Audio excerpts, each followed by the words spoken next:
Madame la Présidente, Madame la Ministre, Monsieur le Président de la Commission spéciale, Monsieur le Président de la Commission développement durable, Mesdames et Messieurs les rapporteurs, Mesdames et Messieurs les députés.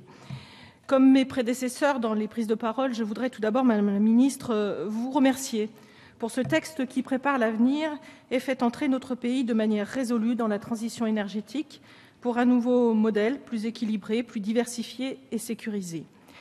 Vous remercie également pour votre écoute et votre disponibilité qui vont être de nouveau sollicités avec les amendements dont nous allons débattre.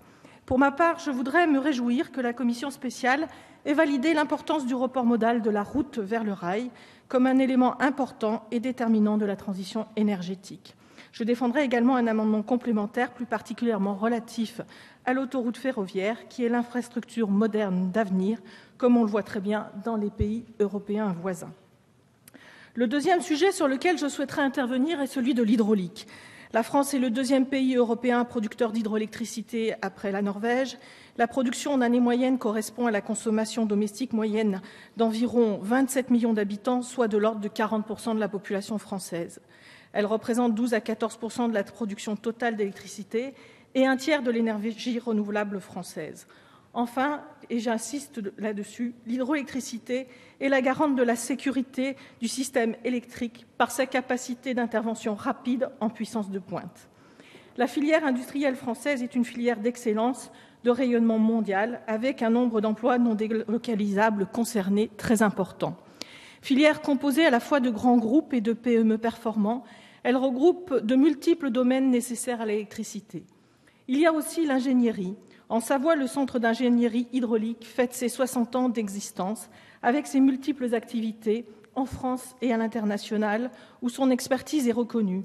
Il se situe à quelques centaines de mètres de l'Institut national de l'énergie solaire, deux fleurons de l'économie savoyarde en pointe en matière d'énergie renouvelable c'est depuis effectivement 1860, pas si longtemps que cela, la France, et qui seraient l'un et l'autre heureux de vous accueillir. En énergie électrique, réduire notre dépendance au nucléaire nécessite des économies d'énergie et un investissement massif dans les ENR. Mais les deux premières étant parfaitement intermittentes et aléatoires, il est absolument indispensable de les accompagner par des puissances équivalentes en hydraulique, seule énergie à ce jour capable de répondre instantanément aux rapides fluctuations de la demande.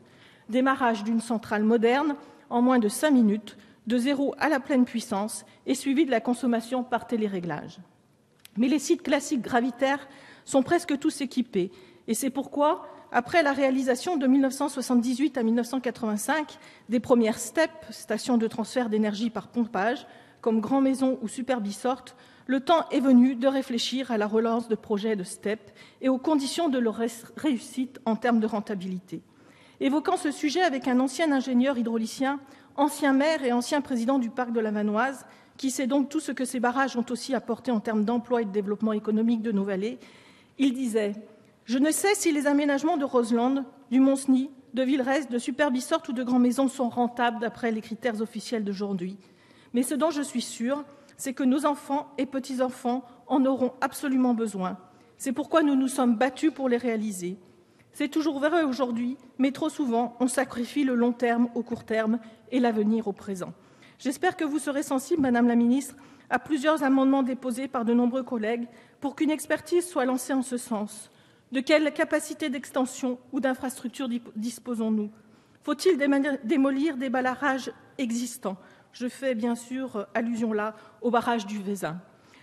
Enfin, évoquant les sociétés d'économie mixte, vous avez parlé dans votre propos de la Compagnie nationale du Rhône et je vous cite « les SEM qui s'inspirent de la CNR ».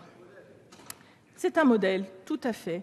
Au-delà de la situation d'une société qui rassemble aujourd'hui plus de 180 acteurs publics, il s'agit bien évidemment pour les élus de faire en sorte que le Rhône reste le patrimoine national. L'État et les collectivités sont pleinement impliqués depuis plus de 80 ans. À nous donc de trouver les solutions pour que, comme pour le reste de l'hydraulique, dans ce texte, nous trouvions les moyens juridiques permettant de garantir que ce patrimoine reste dans un intérêt collectif durablement géré par un outil créé par une loi de la Troisième République. Un outil qui a pleinement fait la preuve de sa pertinence et dont vous avez d'ailleurs appelé quelque part à ce qu'il serve de modèle. Si 110 élus se sont mobilisés de tous bords aujourd'hui, c'est certes parce qu'il s'agit d'un bien national, mais aussi d'un bien territorial.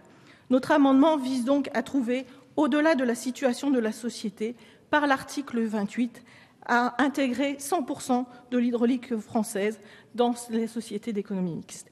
Je vous remercie, Madame la Ministre, de votre écoute.